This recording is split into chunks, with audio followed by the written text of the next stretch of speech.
The next area of the dental force analysis as a part of our functional assessment has to do with anatomical force issues. The upper right box on your dental force analysis represents items that are anatomically present in your patient that may or may not be contributing to the dysfunction of that patient.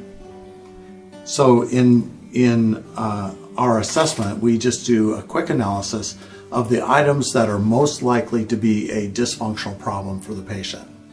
The first area that we're going to look at is the canine relationship. So I'm going to have the patient open, I'm going to retract slightly, have the patient close all the way together, and I'm going to see whether or not we have a class 1 canine or a class 2 canine or a class 3 canine. Turn toward me just a little bit, and in this particular case, Kendall has a very nice class 1 canine on both the left and the right side. The next measure that we're going to make is we're going to take a look at the envelope of function on this patient, and we're going to first look at the anterior envelope of function. The anterior envelope of function is defined as the space under which the mandible has to close into during chewing, and that always is controlled by the position of the upper anterior teeth and the lower anterior teeth, and whether or not that is open or too tight. In the way we normally measure that is by measuring the overjet of the patient, and we have a ruler that we're going to put right straight onto the patient's teeth. I'll have her close all the way together, and I'm going to just put that ruler straight in up against her upper central and her lower central and measure her anterior overjet. And on Kendall, that overjet is 1.5 millimeters. The next thing we want to do is measure how much overbite we have. The ratio of overbite and overjet is what tells us how tight this chewing system is in the front. Sometimes we can just look and say a patient has a deep, tight overbite, or they have an anterior open bite, and those are general terms. We usually like to just make some quick measurements to get those, get some specific ratios. The way I normally measure the patient's vertical overbite is by adding up the upper tooth and the lower tooth and then subtracting the CEJ to CEJ measurement when the patient is close all the way together. So I'm going to have you open a little bit for me. I'm going to measure her upper central incisor using this ruler, and on Kendall, her upper central incisor measurement is 11 millimeters. And then I'm going to measure the lower central incisor on the same side, which for Kendall is 9 millimeters. And then I'm going to have Kendall close all the way together, and I'm going to measure the distance from the lower CEJ or gingival margin to the upper gingival margin, and in this case it is 18 millimeters. So if I were to add up the 11 millimeter upper central and the 9 millimeter lower central, 11 plus 9 is 20.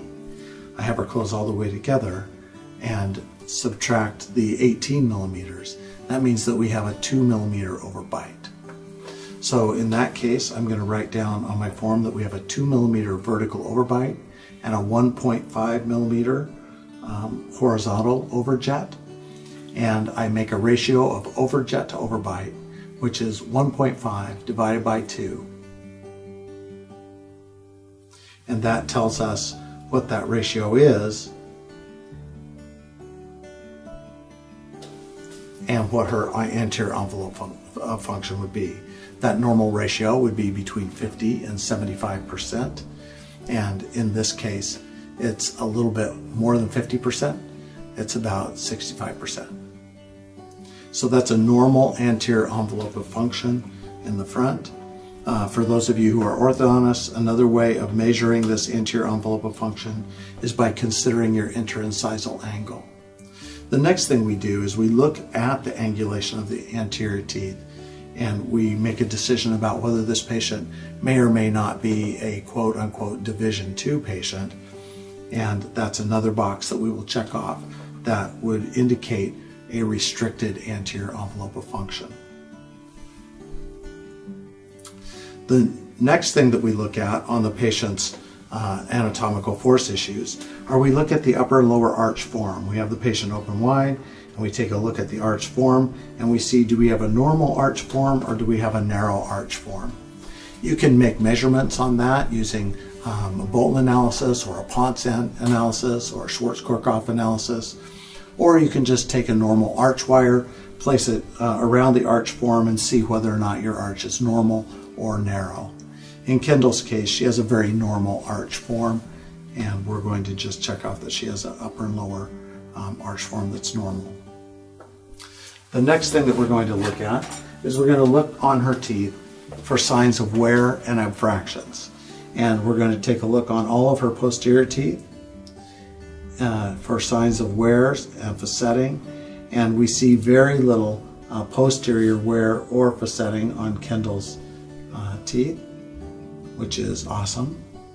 But we do see, turn away from me just a little bit, we do see significant wear into the dentin through the enamel on her canine, especially the lower right canine, number 27, and that's an indication of dysfunction in our patient. So we're going to make a note that we have wear on tooth number 27. We have no posterior wear. We're going to take a look for abfractions and recession and see if we have any other issues that would be indicative of horizontal forces in the mouth, and we're not seeing any of that on Kendall today. So that's very good. Thank you.